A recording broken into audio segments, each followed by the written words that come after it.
اور سلسلہ ذہنی آزمائش ہوا براہ راست، جس میں رکن شورا حاجی عبدالحبیب اتاری نے مدنی پھول ارشاد فرمائے۔ آئیے پیارے سلسلے کا مختصر پیارا سا مدنی گلدستہ آپ کو بھی دکھاتے ہیں۔ اب ہے زمزم نگر حیدرآباد والوں کی۔ عید الاضحیٰ 10 ذوالحجہ کو ہوتی ہے۔ صدیق و عتیق فاروق اعظم کا لقب ہے۔ غلط۔ پہاڑ شریعت اعلیٰ حضرت کے خلیفہ نے لکھی ہے۔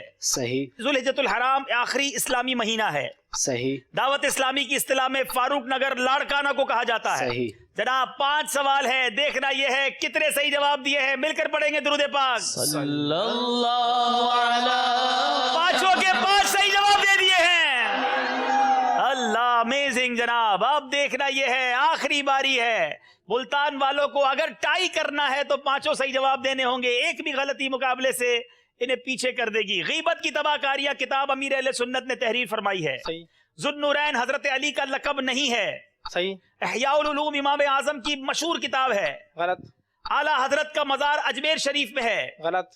سیدی قطب مدینہ کا مزار خارا در کراچی میں ہے۔ غلط۔ ارے جناب 5 صحیح جواب دے دیے ہیں۔ مقابلہ برابر ہو گیا ہے مدنی چینل کے ناظرین، ٹائی ہو چکا ہے، اور اب دیکھنا ہے کہ ہماری مجلس اس مقابلے کو برابری کے بعد کون سا راؤنڈ لے کر آتے ہیں۔ جی جناب، جی جناب، سفر ہے مگر اکیلے کا ایک اسپیشل راؤنڈ اسی دن کے لیے بنایا گیا تھا کہ جناب اگر مقابلہ برابر ہو جائے گا تو کیا ہوگا۔ سوالات آ رہے ہیں، باری ہے پھر زمزم نگر حیدرآباد والوں کی۔ ایک نمبر کے پیچھے بتائیے کیا سوال ہے۔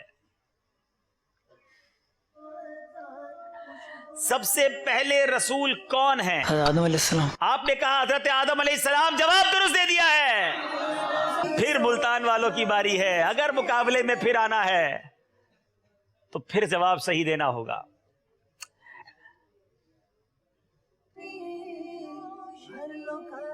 بتائیے ہدہد پرندے کا کیا کام تھا، اس نے کیا ایسا کارنامہ کیا تھا؟ اللہ، وقت ختم ہو گیا ہے۔ یہ وہ پرندہ تھا جو ملکہ بلقیس کے پاس حضرت سلیمان علیہ نبینا علیہ الصلوۃ والسلام کا خط لے کر گیا تھا۔